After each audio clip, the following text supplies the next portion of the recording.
지금 나라가 서울시장, 부산시장 선거로 인해 가지고 뭔가 어수선하고 정리가 되고 있지 않은 그런 분위기 같습니다. 다양하고 선심적인 그런 공약들이 많이 나오고 있고요. 내년에는 이보다 더 큰 선거, 대통령 선거가 있는데 이와 같이 선심성 공약들이 많이 나오게 되면 대통령 선거 2번만 치르고 나면 놀고 먹는 국민들도 더 많아질 수 있겠다는 그런 말씀들을 하시는 분들도 계시죠. 뭐 작은 도시도 아니고 우리나라 최고 큰 도시 2개 도시에서 선거가 있다 보니까 이 나라 전체가 좀 어수선한 것 같습니다. 이럴 때일수록 우리들은 좀 더 이렇게 심리적으로 좀 더 차분히 정리해야 될 필요가 있지 않겠나 그런 생각을 갖게 됩니다. 며칠 전에 유력 대권 후보 한 분이 100세가 넘으신 유명한 철학자분을 만났다는 그런 기사를 언론에 대서특필한 것을 보고 저도 궁금해서 한번 찾아봤습니다. 바로 원로 철학자 김영석 교수님을 이제 그분이 만나시러 가셨더라고요. 근데 이 김영석 교수님은 저희 같은 시대 사람들이 뭐 20대 그런 시대에 많은 그런 인생에 영향을 줬던 그런 안병옥 교수님과 같이 뭐 훌륭한 철학자로 이렇게 많이 알려진 분이죠. 저도 한 2년 전인가 가까이서 그분을 뵌 적이 있는데요. 100세가 되셨는데도 불구하고 어떻게 저렇게 건강하실 수 있을까 그런 생각을 갖게 됐었습니다.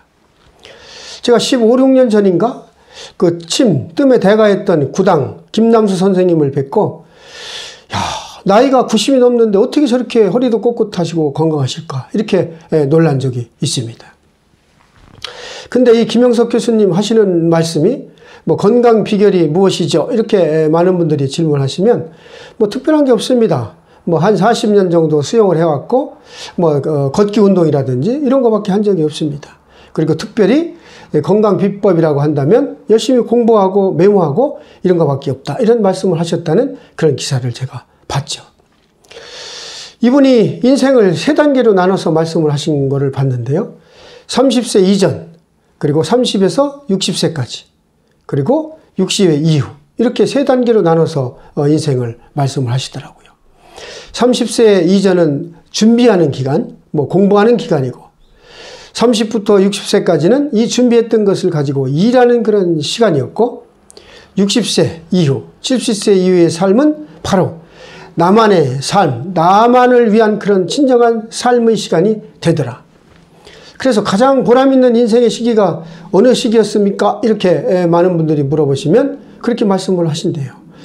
60세, 70세 이후의 삶이 그런 시기가 진정한 나만의 삶을 위한 그런 좋은 시기가 아니었는가. 그런 생각이 든다는 그런 말씀을 하셨다는 그런 기사를 제가 봤습니다. 오늘 제가 퇴직 후 겪게 되는 4가지 그런 당혹감, 그리고 3가지 큰 불안 요소, 이것을 극복할 방안은 무엇인가? 뭐 이런 제목을 한번 붙여왔어요. 우리나라 사람들은 대개 이제 직장에 들어가서 60세 전후에 보통 다 퇴직을 하죠. 물론 전문가들은 그 이후까지도 계속 일을 하는 경우도 많지만 대부분 직장을 다니신 분들은 60세 전후에서 대부분 다 퇴직을 하게 됩니다. 서울대학교 소비트렌드 분석센터라는 데에서 이 퇴직자를 대상으로 해서 조사한 결과를 보면 퇴직하고 나서 보통 한 2, 3개월 동안은 마음이 아주 홀가분하다 이런 생각들을 많이 갖는다는 거예요. 그리고 나서 이 퇴직을 했다 이런 것을 느끼고 퇴직 후 이런 생활에 안정을 취하는 시기까지는 보통 평균 1년이 걸리더라. 이런 조사 결과를 봤습니다. 그리고 이제 퇴직 후에 가장 듣고 싶은 얘기가 무엇입니까? 이렇게 물어봤을 때 수고했다. 이 한마디였습니다. 그러니까 뭐 인생 별거 아닌 것 같아요. 모든 것이. 그러니까 말 한마디가 천냥빚을 갚는다고 그렇게 퇴직한 몇십 년 동안 일을 하고 난 후에 듣고 싶은 얘기가 바로 수고했다. 이 한마디였다는 겁니다. 이렇게 별거 아닌 것, 이 작은 것으로 인해서 이렇게 사람의 마음을 움직이는 것은 뭐 예나 지금이나 변함이 없는 것 같습니다. 이제 퇴직하고 나서 이제 많은 사람들이 느끼는 그런 당혹감, 그런 걸 크게 4가지가 있는데요. 그중 첫 번째가 바로 갈 곳이 없다. 이겁니다. 뭐 퇴직하기 전에는 일어나면 갈 곳이 있잖아요. 무조건 뭐 이렇게 직장에 나가야 되니까 이제 정신없이 바쁘죠. 그러나 퇴직을 하고 나면 당장 준비해놓고 있는 상황이 아니면 갈 곳이 없는 상황에서 엄청 당황하게 된다는 그런 말씀들을 많이 하신다는 겁니다.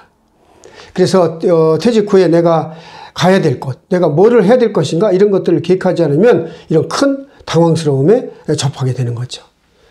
그리고 퇴직 후에 겪는 그런 당혹감 두 번째는 바로 하루가 너무 길다는 거죠. 한번 생각해 보십시오.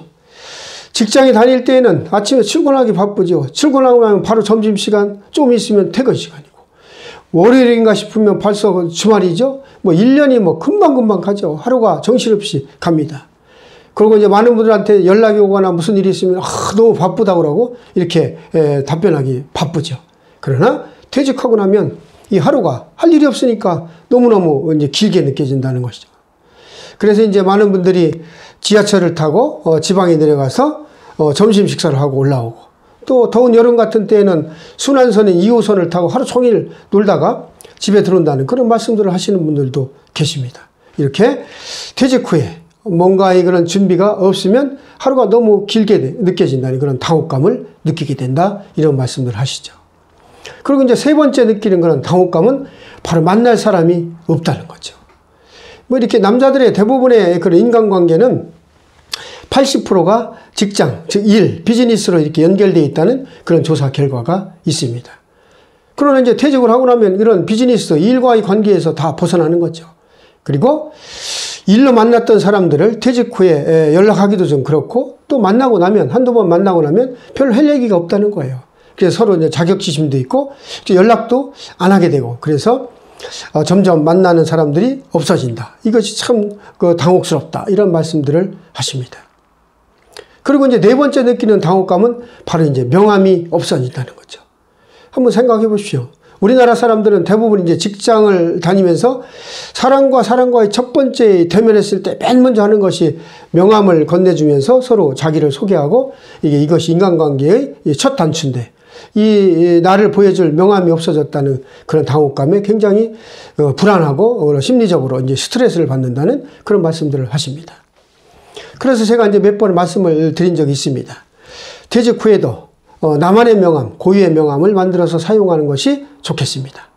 이 명함은 전직 무슨 직함 이런 것을 사용하는 것이 아니고, 나를 그대로 이제 소개하는 거죠. 내가 좋아하는 것은 무엇이고, 나는 이러한 일들을 하고 싶고, 현재 이런 것을 계획하고 있습니다. 뭐 이런 것들을 좀 정리해서 적은 그런 내용의 명함도 좋으니까, 나를 표현할 수 있는 하나의 명함을 제작해서 사용하면 생활의 활력이 될 수 있다. 이런 제가 말씀을 한번 드렸습니다. 이렇게 퇴직 후에 크게 겪는 그런 네 가지 당혹감을 제가 말씀드렸고요. 퇴직 후에 겪는 그런 아주 또 어려운 그 세 가지가 있죠.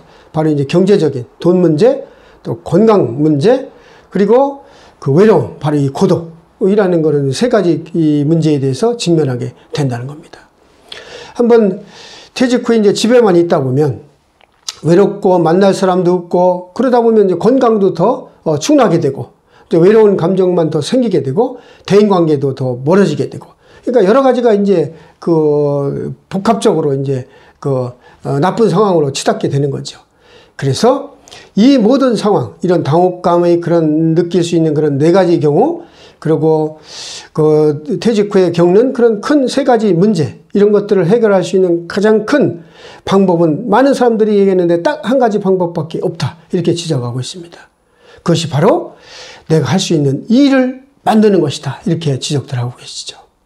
그러니까 자그마한 곳에 재취업도 괜찮을 것이고, 아니면은 어떤 소속 단체에 소속돼서 이렇게 정기적으로 봉사활동을 하는 그런 일도 괜찮고, 그리고 또 귀농귀촌을 해가지고 소일거리로 이렇게 농사를 짓는 그런 일들도 좋고, 그래서 뭔가 내가 나만이 할 수 있는 그런 일, 또 내일이 기다려지는 그런 삶, 그런 생활, 그런 계획이 있어야 이러한 당혹감이나 그런 어려움을 극복할 수 있다. 그렇게 말씀들 하시죠. 그래서 오늘은 제가 퇴직 후에 겪는 네 가지 큰 당혹감, 그리고 세 가지 3대 불안 요소를 해결할 수 있는 방법은 무엇인가? 그것은 바로 자기 자신만의 고유의 일을 갖는 것이다. 이런 말씀을 한번 드려봤습니다. 오늘도 저희 희망아고라를 찾아주셔서 감사드리고, 앞으로도 좋은 내용을 가지고 찾아뵙도록 하겠습니다. 고맙습니다.